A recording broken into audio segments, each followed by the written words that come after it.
ورحمۃ اللہ وبرکاتہ۔ خواتین و حضرات، قرآن مجید کی ایک آیت پڑھنے میں آئی جس نے روح کو جھنجھوڑ دیا، دل کو بے چین کر دیا۔ مفتی شفیع صاحب رحمۃ اللہ علیہ نے ایک حکایت لکھی ہے۔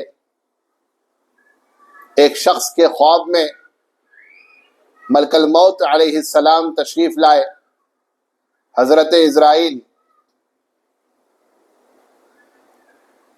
اس شخص نے آپ سے پوچھا کہ دنیا میں کوئی بھی آتا ہے تو پہلے خبر دیتا ہے، کسی کے گھر پہ آتے ہیں تو پہلے نوٹس آتی ہے، کوئی بھی آتا ہے تو پہلے اطلاع کرتا ہے۔ آپ آتے ہیں تو آپ تو کوئی خبر ہی نہیں دیتے، اچانک سے آتے اور روح نکال کے لے کے جاتے۔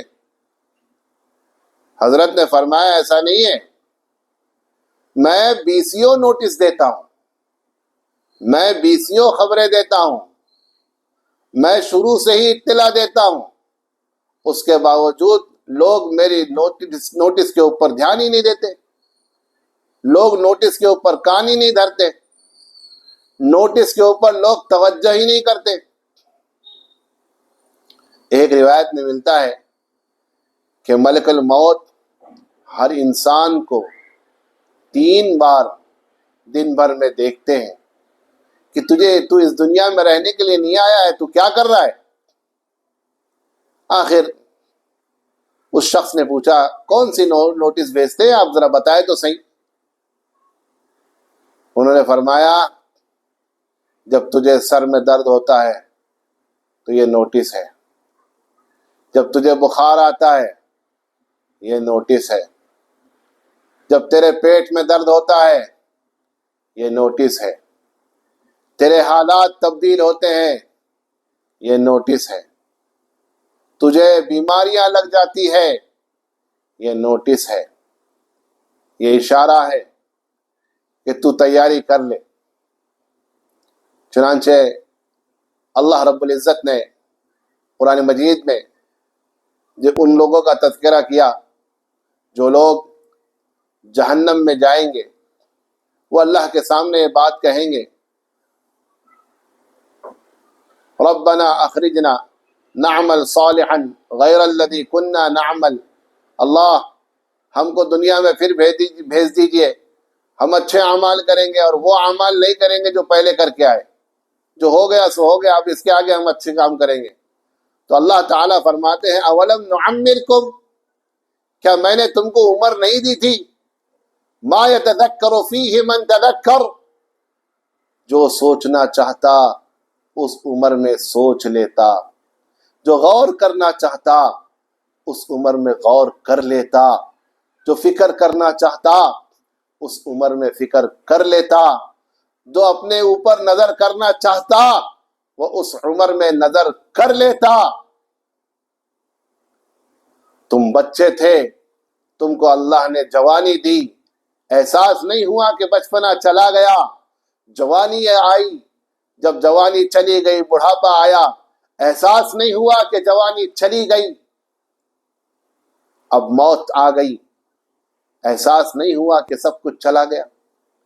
تو جو سوچنا چاہتا ایک لمحہ بھی اگر سوچ لیتا کہ بھائی مجھ سے غلطی ہو گئی، اللہ مجھے معاف کر دے، اللہ معاف کر دیتے۔ اور پھر آگے یہ فرمایا وَجَاءَكُمُ النَّذِيرُ، اور تمہارے پاس تو ڈرانے والے بھی آئے تھے، خبردار کرنے والے بھی آئے تھے، سمجھانے والے بھی آئے تھے، جگانے والے بھی آئے تھے، بتانے والے بھی آئے تھے، بیان کرنے والے بھی آئے تھے۔ مفسرین نے لکھا ہے ڈرانے والوں سے مراد انبیاء علیہم السلام کی جماعت اور علماء کی جماعت، صلحاء کی جماعت، اولیاء اعظام کی جماعت، واعظین کی جماعت، یہ ساری جماعتیں تم کو ڈرانے کے لیے آئی تھی، اور پھر مفسرین نے لکھا ہے کہ جب انسان کے پوتے ہو جائیں تو پوتے بھی اس بات کا اشارہ کرتے ہیں کہ بڑے میاں اب ہم آ گئے، لہٰذا عزت سے آپ اپنی جگہ خالی کر دو۔ یہ سب نشانیاں تمہیں بتائی گئی تھی، اب تم نے ان نشانیوں کے بارے میں دھیان نہیں دیا، ان نشانیوں پر توجہ نہیں کی، ان نشانیوں کے اوپر غور نہیں کیا۔ فذوقوا، پھر مزہ چکھو، فما للظالمین من نصیر، ظالم لوگوں کا کوئی مددگار نہیں۔ مطلب یہ ہے کہ تم نے یہ سب کچھ کام کر کے اپنے ہاتھوں پر ظلم کیا، اپنے پیروں پر ظلم کیا، اپنے دماغ پر ظلم کیا، اپنے دل پر ظلم کیا، اپنی زبان پر ظلم کیا، بدن کے ہر حصے پر ظلم کیا۔ اب جب تم نے ظلم کیا ہے تو پھر اس کا مزہ چکھو۔ یہ اشارہ تم کو دیا گیا تھا، ایک وقت ایسا آنے والا ہے کہ تم اپنے ہاتھ تمہارے ہاتھ بدن پہ لگے ہوں گے لیکن تم پکڑ نہیں سکتے، زبان ہوگی لیکن تم بول نہیں سکتے، پیر ہوں گے لیکن تم چل نہیں سکتے۔ ایسے حالات پر تم کو لا کے ڈال دیا جائے گا کہ ایک وقت تھا جو لوگ تم کو کہتے تھے ڈاکٹر صاحب کہاں ہے، کوئی کہتا تھا انجینئر صاحب کہاں ہے، کوئی کہتا تھا مولانا صاحب کہاں ہے۔ اب آج تمہارا ایک ہی نام ہوگا، میت میت میت میت میت۔ میت کہاں ہے، مردہ کہاں ہے، ڈیڈ باڈی کہاں ہے؟ میت کو اٹھاؤ، میت کو لے جاؤ۔ کب میت اٹھنے والی ہے، کب میت دفنانے والے ہیں، میت کے ساتھ کیا کیا جا رہا ہے؟ میت کو غسل دیا جا رہا ہے، میت کو کفنایا جا رہا ہے، میت کو دفنایا جا رہا ہے، میت کو قبر میں اتارا جا رہا ہے، اور جب قبر میں اتار کے مٹی ڈال دیے تو اب اس کے بعد میت نام بھی ختم۔ غور کرنے کی بات ہے، زندگی باقی تو بات باقی، وما علینا الا البلاغ۔